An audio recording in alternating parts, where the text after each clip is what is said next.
Welkom by hierdie week se AMT Wildsoorsig saam met Franco Joubert. Ons gesels weer ouer gewoonte wat met die pryse aangaan, hoe die veilinge lyk, maar ons kyk bietjie ook na karkaspryse, vleispryse wat die boere dan op die plase kry. So baie welkom Franco. Baie dankie. Kom ons kyk even wat gebeur. Franco, ek wil dalk begin, wat jou gevoel, wat het op die veilinge gebeur oor die afgelope week? Wat jy gesien is die pryse op af, vraag op of af? Nee, ek dink regtig die pryse het redelik stabiliseer. Pryse was op die veilinge gewees normaalweg soos die vorige 2 weke, daar was nie regtig uitskieters nie, behalwe kwaliteit het dalk bietjie uitgestaan. Maar ja, jou kleurvariasies het nog steeds iets wat in die mark inkom. Hulle is nog steeds 'n vraag na hulle. Daar is redelik ouens wat inklim in die bedryf omrede dit nou dekseisoen raak. Koop die mense goeie manlike diere in. So ja, dis is maar waar ons Jy het genoem die Amerikaners is besig om in te kom. Dis korrek, ja. So ek is ons het 'n bietjie gewonder oor wat gaan die Iran-oorlog doen in die lughawens wat toe is, maar die manne kom direk met Delta lyk my of van die lugrederye reguit hiernatoe, Suid-Afrika toe. So hulle is stadig aan besig om in te klim. Dis nog nie die groot manne nie, maar is nou die ouens wat 'n pakket gekoop het en so hulle die ouens is stadig aan besig seker om hulle voete te vind. Franco, jou gevoel is as ons bietjie algemeen gevoel kry oor kom sê gewone springbokke, blesbokke, waar staan die pryse dan tans as jy vir ons net so 'n raamwerk kan gee tussen waar die belangrike spesies dan staan. Ons het laas gesê dit's baie moeilik om te bepaal, maar jy kyk, soos ek ons begin met springbokramme, 4.5 tot R5.000, blesbokke min of meer dieselfde. Rooibokramme ook in daai omgewing, kwaliteit is ek sê gaan nou 'n bietjie duurder, gaan definitief duurder. Ek sê jou trofee diere daar is mos maar ryk afsluit van rooibok is 23 en iets van hom af boontoe is daar 'n premie wat die ouens begin betaal vir daai groter diere as 'n gewone jagdier. So ja, dit is definitief.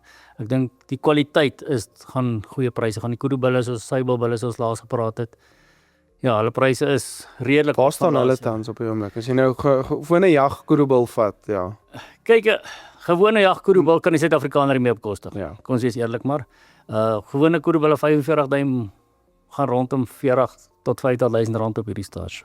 Ja, dis so daar's 'n groot aanvraag vir die oorseese mark vir dit.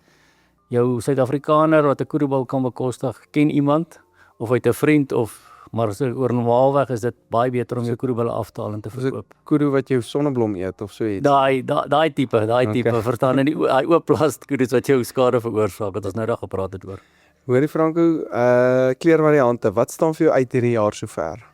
Verseker die dappels, die rooibokke veral, die dappels, die white flanks, die saddlebacks en pryse gewys? Dappels hardloop nog steeds tussen 80 en 120 vir 'n gewone ram. White flanks so rondom 60, 50 tot 60 vir 'n mooi ram. Praat nie net van 'n jong rammetjie, ek praat nou van 'n ordentlike ram.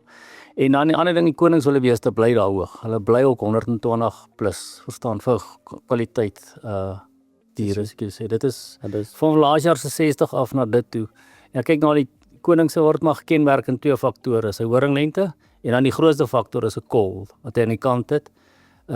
Ek sien daai diere met die groot kol kry wel 'n premie toe met kleiner kolletjies. Okay. Maar as ek jy sê dit gaan maar oor die aanteel vermoë verstaan. So ek sê die trofeegehalte ook van 'n maar dan moet hy om 'n basiese 'n full mount maak soos ons praat 'n bietjie Engels, maar om hy regtig effek te verkry van 'n groot dier. So maar baie ons gebruik dit om te teel. En daar's baie navraag vroulike diere op hierdie stadium van konings. Maar die aanbod is nie so groot nie. Maar dis dalk 'n teken van die ouens wil dit nou begin aanteel as veral as die vroulike diere nou gesog is. As hulle dit nou eintlik wil vermeerder, ja. Ja, definitief. Ons is op daai punt. Ek dink ons gaan dit vinnig die mark versadig kry oor ten opsigte van daai diere nie. Dit vat maar 'n rukkie om daai goed te teel en kwaliteit te teel. Hulle met die rooibokke seker sê daar is in die pipeline, maar is nog steeds ek dink meer daar gaan in die mark kom, meer gaan daar gejag word. Dit gaan dalk die pryse bietjie afbring, maar nog steeds white flank teen R40.000 is meer as gewone rooibok van R5.000 of R4.500. So en hy eet dieselfde kos. Ja. Selfde vleis, al daai tipe goed. Ja, hy het net anders geverf. Ja. Franco, dan wil ek eintlik gou-gou 'n bietjie vinnig mee praat oor pryse, vleispryse spesifiek. Ek dink dis nou meer my veld waar dit nou nader kom aan wat AMT nou doen met plaashekpryse vir bees, vir skaap, vir varkhoenders, al daai tipe goed. Jy het vir my 'n klomp resultate eintlik nou gestuur van verskillende slaghuise. Hulle het gepraat van buffels rondom R30 'n kilogram. Elande so R40, hy is die hoogste gewees, seker die naaste aan bees min of meer. Horingbokke, jy kan nou 'n bietjie uitbrei oor wat dit als insluit, dis so R35, net so klein bietjie laer. Dan zebras, kameelperde op so R25 olifante, seekoeie, volstruise, krokodille en renosters, dan nou die laagste op R15, dis seker nou met die tipe vleis wat dit natuurlik is, en 'n vlakvark rondom R35 per kilogram. Dis nou vir die vleis, vir die karkas natuurlik, gewig. Baie interessant vir my was volstruise, as ek nou dink aan Woolies, volstruis, dink jy aan 'n dier tipe produk wat hulle daar verkoop en dit R15 per kilo wat die outfitters kry, of wat die plaas ek dan nou kry. Ja, as jy vir ons net kan sê hoekom daar so verskil is in pryse en hoekom dit soveel laer byvoorbeeld as bees is. Kom ons begin sommer daar waar jy net gevra het oor die volstruise. Ek dink is nie 'n massaproduk soos wat te sê 'n oudsoring is waar die goed slag of volstruisplase en abattoirs is nie. Hierdie is diere wat min ouens jag 'n volstruis. Sê een uit elke Klein 20, dis 'n lekker ding om te sê, maar een uit elke 20 ouens skiet. So daar's nie 'n groot mark vir dit nie. So die ouens wat dit kry, wat weer 'n boer aankoop, moet ook 'n halwe 'n mark hê vir dit en hy moet weet dit kan nie volhoubaar wees nie. Dit gaan eintlik oor volhoubaarheid vir my op hierdie stadium. Die ou wat dit koop kon sê hy gaan dit aankoop en hy gaan 'n special in sy slaghuis hardloop of waar ook al en hy sê luister ek het volstruisvleis beskikbaar. Dan gaan hy dalk sê hoër pryse kry. Maar is nie 'n volhoubare produk van die outfitter af. Julle het 'n ander stelsel as die amper die slagpale, die slaghuis, die tradisionele kommersiële stelsel wat uit oudsoring uitkom. Ja, kom ons kyk, kos gesels oor daai pryse ook, die ding wat daar's vee-inspekteurs aangestel wat daai vleis moet beoordeel, kwaliteit of wat ek sê, dit word nie altyd gedoen nie, maar daar is ouens wat daai gradering kan doen. Kom ons noem dit maar 'n gradering op daai vleis. So baie van die slaghuise het daar sulke mense by hulle waarna kyk, maar dis maar of nie raai wat ons kyk het is gemiddelde karkaspryse, daar's ouens wat hoër is. En dan die ander ding wat ons moet bepaal is ook seisoen. Nou binne in die jagseisoen kan pryse bietjie afkom van 'n ooraanbod is en dan buite die jagseisoen gaan baie min slaghuise kry wat volhoubaar vir jou in die somer kan wildvleis verskaf as gevolg van die hitte, dragtigheid, kostes. Ons jag nie dan nie. Ja, en so ek sê daai dinge die wilderras is 'n byvoordeel van die jag af. Dis nie 'n inkomste gemaak. Jy kan nie gaan geld maak met dit nie. Nee. Dit is 'n kan ek sê 'n byproduk van die jag. Betaal die brandstofkoste om die jagters uit te vat. Ja, So ja, so. Ek wil eintlik weer hoor die vleis dan nou. Met bees wat so duur op die oomblik is. Sal dit nie 'n groot mate van vervanging dan byvoorbeeld 'n eland, kos wat 'n eland toe, gaan dit nie nou vervanging dan in 'n kom sê wors of droewors of sulke tipe goed dan so groot rol speel nie. Ek het nie prof kennis van wat dit is nie, maar definitief. Ek dink daar's baie vleis wat wildvleis in het om die kostes af te bring vir die verbruiker ook. En daai vleis is net so goed as enigiets anderster.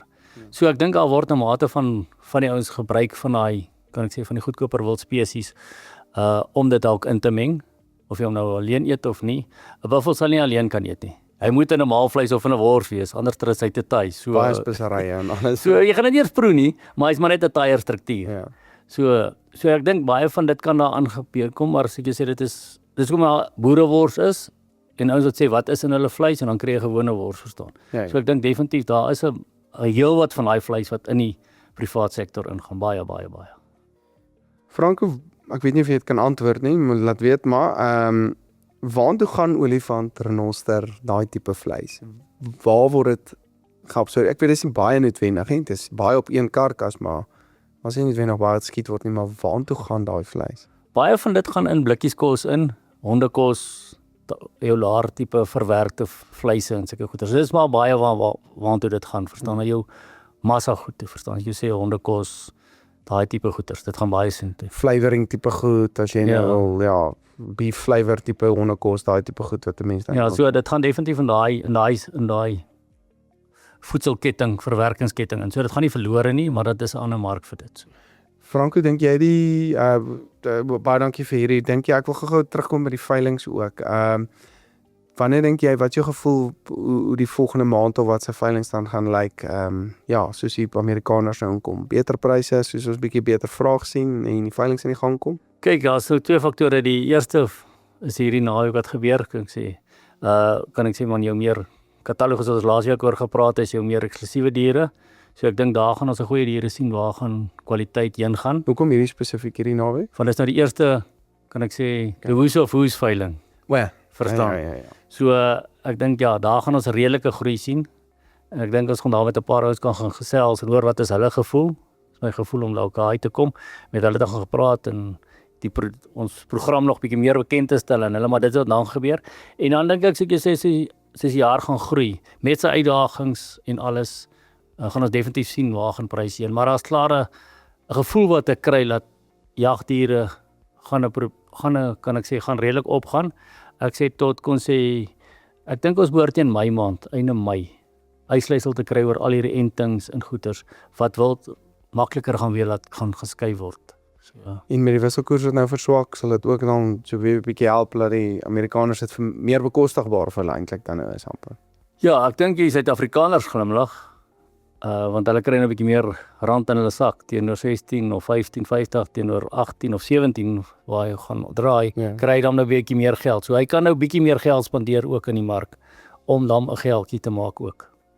Baie dankie Frank. Dit is baie insiggewend geweest. Ons sal verseker dat die vleispryse dop, maar dit is relatief stabiel as ons nou in die wildsvleispryse kyk, maar ons sal verseker dan weekliks kan ons praat oor wat met veilinge aangaan en hoe dit uitspeel met hierdie konflik en hierdie onsekerheid wat ons wêreldwyd ook dan het. Maar baie dankie vir jou tyd vandag. Dankie.